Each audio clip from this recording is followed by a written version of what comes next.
दिल्ली के मुख्यमंत्री आदरणीय श्री अरविंद केजरीवाल, दिल्ली के स्वास्थ्य मंत्री आदरणीय श्री सत्येंद्र जैन और साथ में यहां medical director, dean Maulana Azad medical college,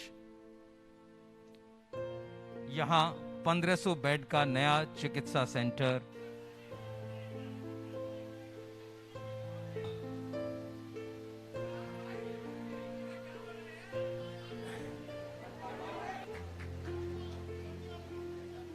आज बहुत बहुत खुशी का दिन है कि एक state of the art world class technology का एलएनजेपी हॉस्पिटल में एक नया ब्लॉक बनने जा रहा है, जिसमें 1500 बेड ऐड किए जा रहे हैं। अभी एलएनजेपी हॉस्पिटल में 2000 बेड ऑलरेडी हैं। ये 1500 बेड ऐड होने के बाद 3500 बेड हो जाएंगे।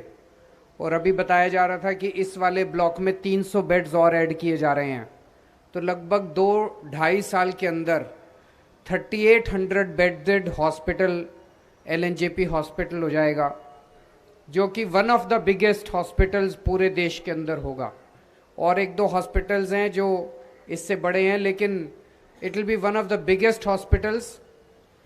और जैसा अभी जैन साहब ने समझाया कि अभी एलएनजेपी हॉस्पिटल आप देखते हैं कि कितने सारे एरिया के अंदर फैला हुआ है। उस पूरे एरिया के अंदर टोटल 2000 बेड हैं और इस छोटे से एरिया के अंदर 25 फ्लोर्स वाली बिल्डिंग बन रही है। इसमें 1500 बेड होंगे।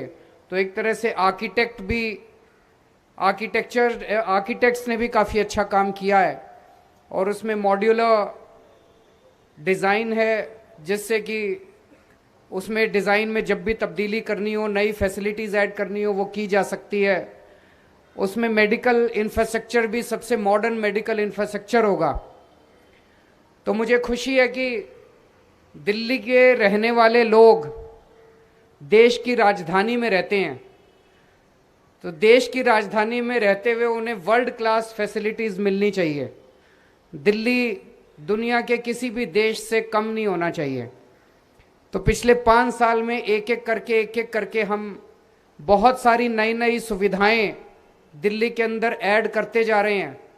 और उसी क्रम के अंदर अब ये एलएनजेपी हॉस्पिटल के अंदर एक तरह से बहुत ही मॉडर्न और state of the art block add किया जा रहा है। इसमें खूब किफ़ायत भी की जा रही है। आपको बेस्ट फैसिलिटीज़ मिलेंगी, सबसे बेस्ट, दुनिया के सबसे बेस्ट हेल्थ फैसिलिटीज़ मिलेंगी, पूरा एयर कंडीशनड होगा। और इसका खर्चा लगभग 30 लाख रुपए प्रति बेड है। मतलब एक बेड बनाने का खर्चा, सारा इंफ्रास्ट्रक्चर वगैरह, प्रति बेड खर्चा 1500 बेड है और 450 करोड़ रुपए का खर्चा है। तो प्रति बेड खर्चा 30 लाख रुपए है। देश के अंदर इस वक्त सरकार में, चाहे केंद्र सरकार हो चाहे कोई भी राज्य सरकार हो, कहीं भी जो अस्पताल बन रहे हैं उसमें खर्चा 1.25 करोड़ से 1.5 करोड़ रुपए प्रति बेड आता है। और दिल्ली सरकार के अंदर जब हम मोस्ट मॉडर्न बेड बनाते हैं तो 30 लाख रुपए का खर्चा आता है। और हमारे हॉस्पिटल सेंट्रली एयर कंडीशनड बनते हैं। और दूसरे जो 1.25 करोड़ से 1.5 करोड़ रुपए प्रति बेड हॉस्पिटल बनते हैं, उनमें शायद एयर कंडीशनड और ऐसी सुविधाएं भी नहीं होती होंगे। तो ये बेसिकली ईमानदारी का कमाल है कि अगर ईमानदार सरकार हो तो पैसे की किफ़ायत होती है, एक एक पैसा बचाया जाता है और वो एक एक पैसा जनता के काम आता है। इस कोरोना काल के अंदर भी एलएनजेपी हॉस्पिटल ने गजब का काम किया है। यहाँ सारे डॉक्टर्स, नर्सेज हैं। आप लोगों को सलाम करता हूँ मैं दिल्ली की जनता की तरफ से, देश की जनता की तरफ से। आपने बहुत मेहनत की, रात दिन सेवा की। इस सिलसिले में कुछ हमारे पैरामेडिक स्टाफ और कुछ डॉक्टर्स, उन्होंने, वो शहीद भी हो गए। उनकी शहादत को भी हम सलाम करते हैं। और दिल्ली सरकार शायद अकेली सरकार है पूरे देश के अंदर जिसने उनकी शहादत के सम्मान में हर परिवार को 1-1 करोड़ रुपए की मरणोपरांत राशि भी दी। वैसे तो किसी की भी जान की कीमत नहीं लगाई जा सकती, लेकिन ये एक तरह से उनके परिवार को ये दिखाता है कि सारा देश आपका सम्मान करता है, सारा देश उनकी शहादत को नमन करता है। तो मैं आप सब लोगों को, जितने डॉक्टर्स और नर्सेज हैं, उनको सलाम करता हूं। एलएनजेपी हॉस्पिटल ने जो इतना अच्छा काम किया कोरोना काल के अंदर, उसको भी मैं सलाम करता हूं। अभी थोड़े दिन से पोल्यूशन बढ़ गया। इस पूरे साल में अपना दिल्ली का पोल्यूशन पिछले 3-4 साल से ठीक रहता है। लगभग जनवरी फरवरी से लेके सितंबर तक ठीक रहता है। उसके बाद ये अक्टूबर नवंबर दिसंबर में पोल्यूशन बढ़ जाता है। वो पड़ोसी राज्यों से जो पराली का धुआं आता है, उस वजह से पोल्यूशन बढ़ जाता है। लेकिन वो उसका भी इंतजाम करेंगे, सारी सरकारों के साथ मिलकर करेंगे, केंद्र सरकार के, पंजाब हरियाणा सरकार के साथ।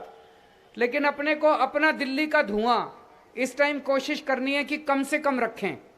बाहर वाले धुएं पे तो अपना कंट्रोल नहीं है, लेकिन अपन मिलकर दिल्ली का धुआं तो कम कर सकते हैं। तो उसमें कई सारे कदम उठाए जा रहे हैं और एक अभियान जो चल रहा है, दिल्ली में सबसे ज्यादा धुआं अपना व्हीकल्स का होता है, ट्रांसपोर्टेशन का होता है, कार का, गाड़ियों का, स्कूटर का। तो अभी अभियान चल रहा है कि रेड लाइट के ऊपर, अगर रेड लाइट है और आप रुकते हो तो अपनी गाड़ी ऑफ कर लो। ऑन एन एवरेज देखा गया है कि एक आदमी जब अपने घर से निकलता है और शाम को घर लौटता है तो लगभग 15, 20, 25 मिनट वो रेड लाइट के ऊपर बिताता है। और इस दौरान अगर उसकी गाड़ी ऑन रहे तो इतना पोल्यूशन होता है उसी से। अगर हम उस टाइम अपनी गाड़ी ऑफ कर लें तो पोल्यूशन से भी निजात मिलेगी और तेल की भी बचत होगी, अपने घर के पैसे भी बचेंगे।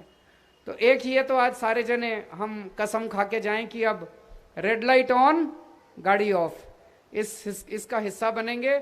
और रेड लाइट पे खड़े हो और बगल वाले की गाड़ी चालू हो तो उसको भी शीशा नीचा करके कह देना, भाई साहब गाड़ी ऑफ कर लो, पोल्यूशन को कम करना है अपने को, सबको मिलके।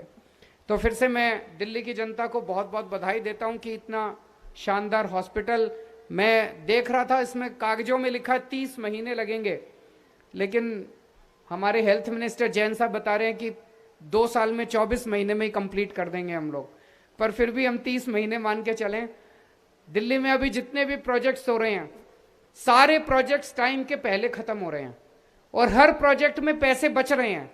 नहीं तो देखते थे कि जितने सरकारी प्रोजेक्ट होते थे, 2 साल में काम पूरा होना हो तो 10-10 साल लग जाते थे और उसमें 200 करोड़ का प्रोजेक्ट बनते बनते 1000 करोड़ का बन जाता था। पिछले 5 साल से दिल्ली में जितने सरकारी प्रोजेक्ट हैं, टाइम से पहले पूरे हो रहे हैं और हर प्रोजेक्ट में पैसे बचा रहे हैं।